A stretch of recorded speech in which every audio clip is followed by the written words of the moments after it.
Hey, it's Rick, aka Concrete River. So today I am trying out a brand new flavoring company for me. I have a bunch of Purilium flavors, Nicotine River's house brand. I figured why stop at three? Why not like bump up to seven? So I have a whole bunch of their fruits to go through. Um, like I said, first time I've tried Purilium. I'm not entirely sure what to expect. I've done some reading on the reviews though. They seem to be largely solid. Their mixing percentages are a little bit weird. Their suggested range on them is 5 to 10%. And then reading through some of the individual reviews, most of them on Reddit are from Mystic Roselle. So great resource, by the way. I'll link the ones that already have reviews to them. But she was mostly landing in like the 6 to 7% range for the majority. So I went ahead and mixed up samples at 3% and 8%. I'm going to be going through and testing most of the 8% today. These have been steeped for 5 days. So without further ado, let's give it a shot. First flavor is pomelo, which I have this thing where if a new flavoring company makes a flavor that I've never seen before, I kind of like impulse buy it. So pomelo, one of those for me. If you've never seen a pomelo, it's like the size of a kid's novelty basketball. Whole bunch of pith. The actual flavor of a pomelo is kind of like ruby red grapefruit taste, but done in the way that like a tangerine tastes. It kind of rounds out some of the sharper sour notes. It's a little bit sweeter. So really excited to try this one.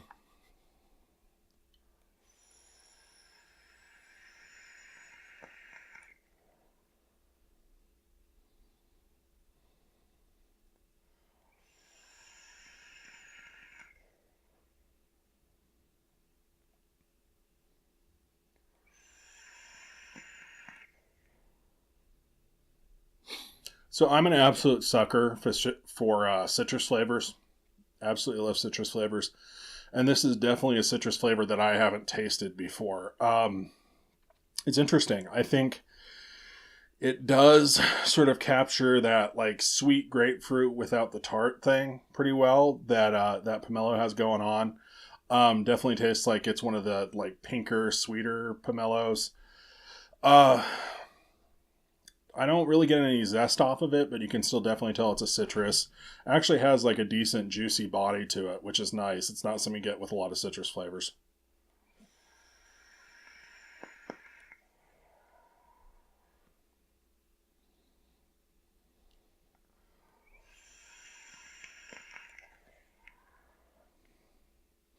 It's kind of a odd musky note to it. I think musky is the right description. It almost tastes a little bit soapy. Kind of smell. If you've ever used the grapefruit flavor of like dish soap, it kind of smells like washing dishes with that.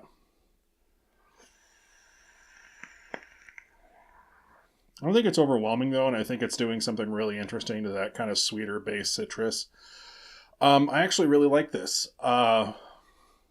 In terms of where to use it, I mean, citrus mixes are kind of a shoe-in. I feel like it would actually blend really well with a grapefruit and kind of add some realism or sweetness to like a thinner grapefruit, like Flavor West Ruby Red Grapefruit. Seems to be largely solid, 8% in terms of strength. I'm getting some of the musky notes. I have tried this down at 3%, and at 3% it just seemed a little bit weak, but there was less of a musky note to it. So my mixing percentage would probably end up being at somewhere around 6% just to start off with and see how it works, but I like that one.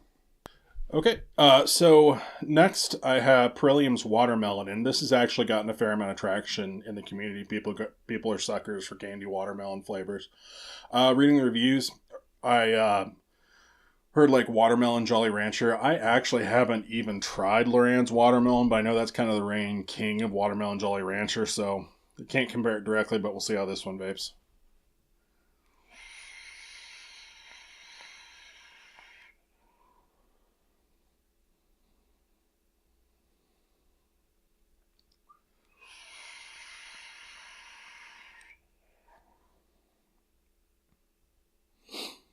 So up at 8%. It's definitely a candy watermelon. I'm not getting anything realistic here, but that's not necessarily a bad thing. A good level of sweetness to it. It's not quite like sticky, syrupy sweet, but it's definitely like a sweeter candy flavor. Very sort of middle of the road, straight ahead candy watermelon. I don't necessarily disagree with the Jolly Rancher thing, but it does seem to have just a little bit more tartness to it than like a Jolly Rancher would.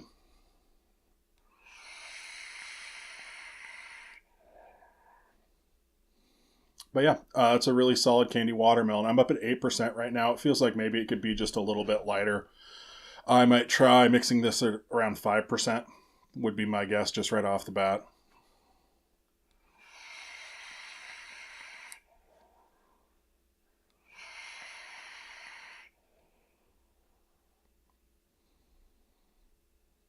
Yeah, solid candy watermelon.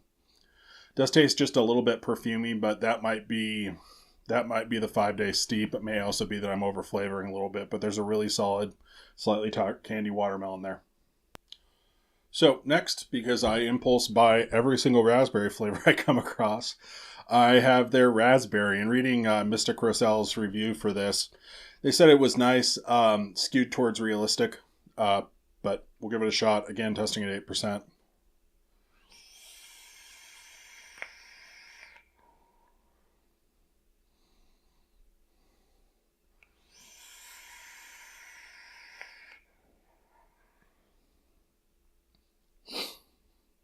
At least at 5 days, I don't know if I'd necessarily call it realistic. Um, it is a good candy raspberry flavor, though. It's kind of what I expected Flavor West's raspberry to taste like. Very sweet, very straight ahead. I'm getting almost like a little bit of like a marshmallow kind of mouthfeel and sweetness to it, which isn't bad, but it's a little bit fluffy rather than like juicy. Tastes a little bit sweeter than Innoware's raspberry. I don't get much in the way of florals off it, which is really nice for a berry.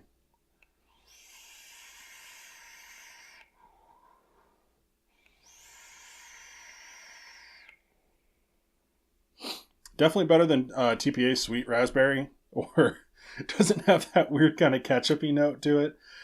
This is just like a straight ahead, slightly candied raspberry. Seems like it'd be a pretty good mixer. Again, I'd probably dial the percentage back just a little bit from 8%. I think I may have been a bit ambitious. But 6%, I think it warrants some further investigation.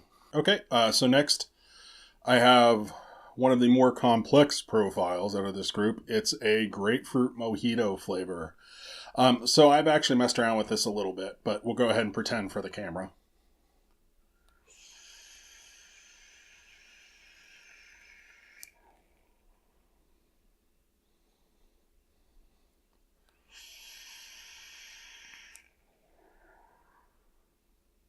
So it's definitely doing the sort of sugary mint thing that a mojito does without going like full on into like toothpaste, which is nice. The grapefruit flavor is pretty subtle here, actually.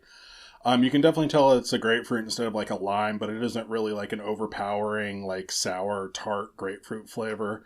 It's kind of more of a generic ruby red kind of sweetness to it.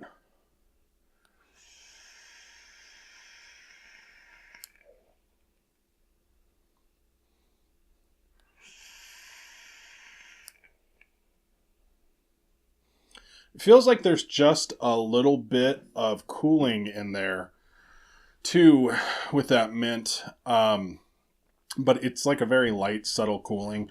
Actually, the very first thing I did to this was take the sample I mixed at 10% and added like 1% WS23, and it improved the entire thing immeasurably. Seems like a pretty good base flavor. Definitely needs a little bit more cooling to kind of sell the beverage thing. I'd also go ahead and go wild and probably throw in some TPA champagne or something to kind of give it a little bit more volume. Right now it's a little too solid for an actual beverage. It feels like it needs to be kind of thinned out and boozed up a little bit. There's like nothing that tastes like a rum note in there either. It's kind of just like a grapefruit mint soda base more than anything else, which isn't bad. It doesn't really necessarily do the mojito thing all that well, but I do like the grapefruit and the mint together, and with some cooling, I've been enjoying that one quite a bit. Okay, so next I have their white grape flavor, and this was kind of a must buy for me. The only other white grape that I've tried is Flavor Arts white grape, and it's a really interesting, very sticky, like pectin-rich tasting kind of flavor. It does some really interesting things with other grapes and kind of drags them into a jelly. But it tastes a little bit like hairspray. So I was excited to see if this one's any better.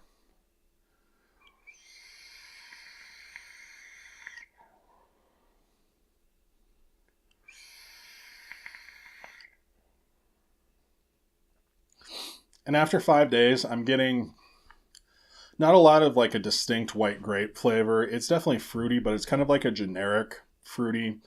Almost has like a little bit of like a chalky Smarties edge to it. I did read the review by Mr. Crosell, and they're saying that it calms down after a couple of weeks and sort of automatically gets juicy, which would be an interesting trick. I haven't really ran into that, but I guess less than a week out, it's going to be kind of like a chalky generic candy flavor.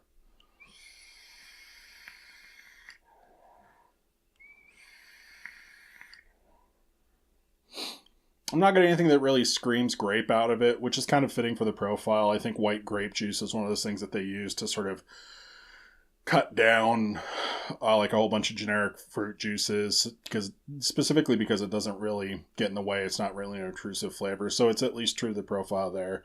I have some issues with the texture and the mouthfeel here, and it seems a little oversweet for me. But again, that might be helped a little bit by a steep. As it stands right now, not necessarily my favorite. So next I have their boysenberry preserves flavor, and I'm hoping for something richer and jammier, but we'll see how it turns out. Part of the fun part of doing 7 concentrates at once is we're digging to the bottom of the barrel for the mod. So got the IPv8 with, of course, the broken 510 and a velocity clone on here. So, you know, living the high life.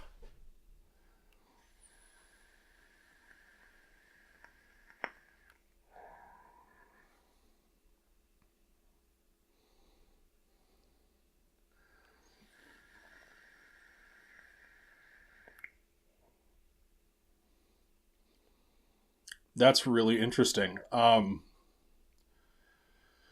off the bat, it doesn't really feel like a realistic berry flavor, and it doesn't necessarily feel like darker and cooked enough to really be like a jam or a preserves flavor. More than anything else, it kind of reminds me of like a darker berry flavor that they'd use in like a fruit snack, like kind of like a Gushers kind of flavor. It's definitely not bad.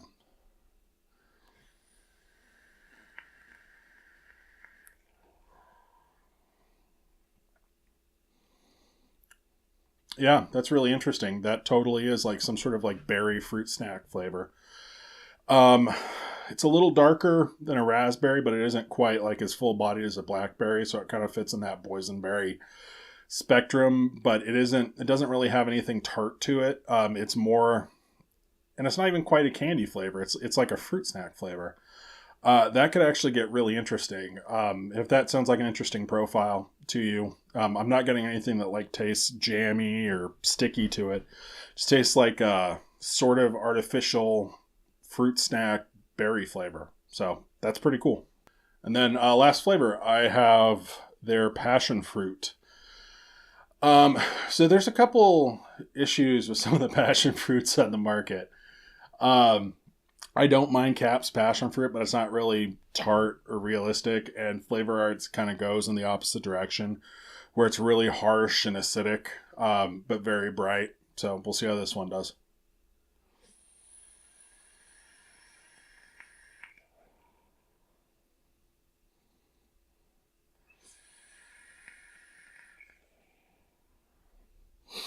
So right off the bat, that reminds me a whole lot of Capella's sweet passion fruit. Has that same kind of like warmer candied flavor. I'm not getting much in the way of tartness.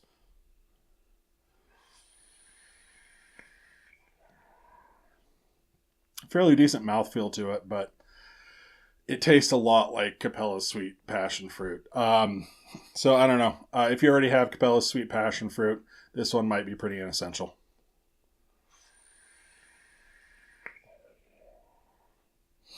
Yeah, it's definitely not bad. It just tastes a little bit unnecessary if you already have the Capella's version. Okay, well, now I have a head rush. And It's muggy as hell, so I've been sweating this entire time, so sorry for the jump cuts. But I hope that helps. I don't know. I was interested to dig into some Purilium stuff. It seems like most of their fruit's a little bit more on the candied side, which isn't necessarily a bad thing. I just wouldn't go into it expecting anything super realistic. Mixing percentages seem to be hovering around maybe that 4 to 6% range. I don't think you need to go all the way up to 10 with any of these, but they do seem to be just a little bit weaker. Pretty good, just solid candy flavors though. I think my favorite out of it was the pomelo, which I at least find interesting. That sort of musky, soapy note is weird, but it does actually do pomelo flavor pretty well. And the grapefruit mojito, pretty delicious with a little bit of extra WS23. I'll be screwing around with that raspberry that they have too, for sure. And that boysenberry preserve is a really interesting flavor. But if you're looking at any of these, I hope that helped. Thank you for watching. This week, I am actually going to be going over some of the new Flavora flavors too. So I'm giving those a couple days to steep. So be on the lookout for a video about those. But thank you.